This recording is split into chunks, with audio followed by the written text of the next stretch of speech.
Hello everyone, welcome to Max Brains. So we are going through the topic food under science for CTET exam paper 2. This will also be useful for your state teacher eligibility test also.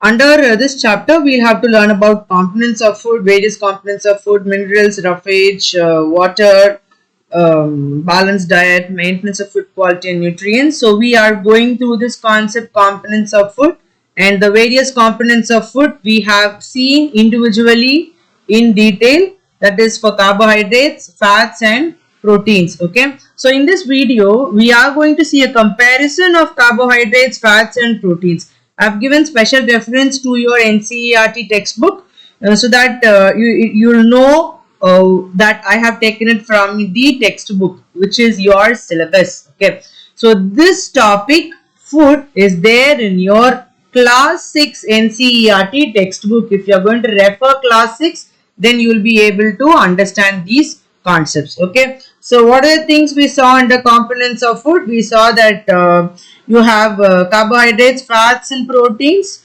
So we are going to just give a quick run through this. Okay, so what do you see about carbohydrates? Carbohydrates, it is going to be one of the primary sources, and then you have a lot of cereals. So we are able to see all the examples here in one picture. This picture is also taken from the NCERT textbook only, so that you will have a connect to it when you are going through the textbook. So a major example would be glucose, and we saw a little more in detail about this in the video where I have explained about carbohydrates in detail. So if you have missed it, please go through that.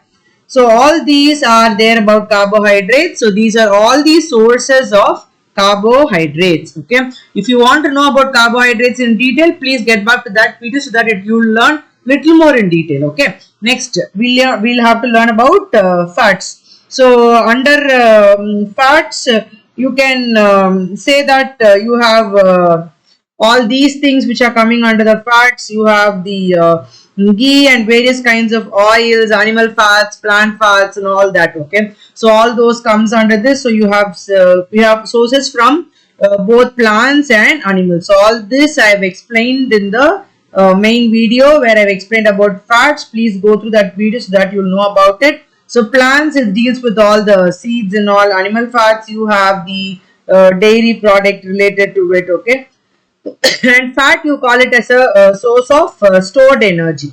Okay, this is also called as stored energy. So this is what we see. And about carbs and fats together, we can say that they are going to be called as energy giving foods. So this is also going to be stored energy. Carbs, I told you, primary source of energy.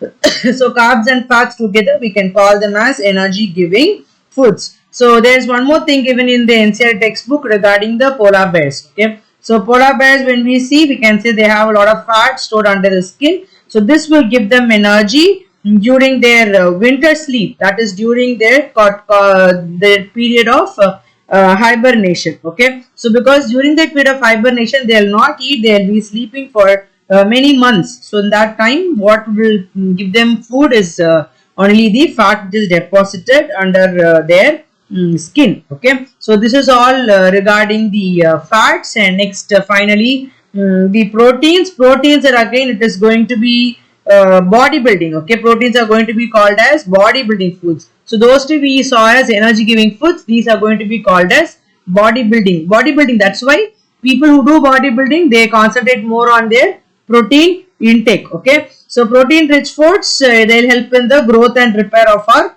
body. Okay, they help both in the growth and repair of our body. So all these are there.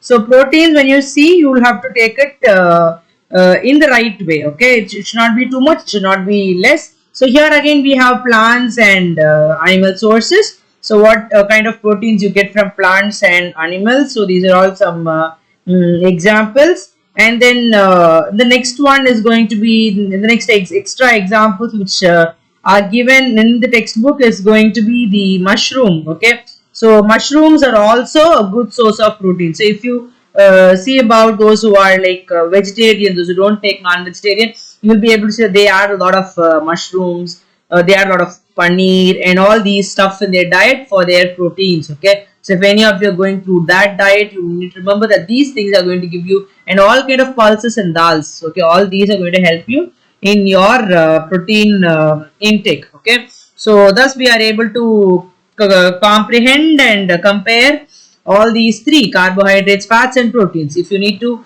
really know things in detail about carbohydrates, fats and proteins, please go to the individual videos. You will know little more in better.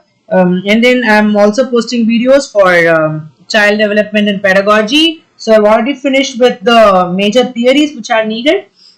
So please, if you have missed those, please get back to those videos also. It will be useful for you. I'll still continue to post videos for your science. So remember, this topic is taken from class 6 classic science and CERT textbook. So I'll try to do this also because few of you have asked like from where I'm taking and all.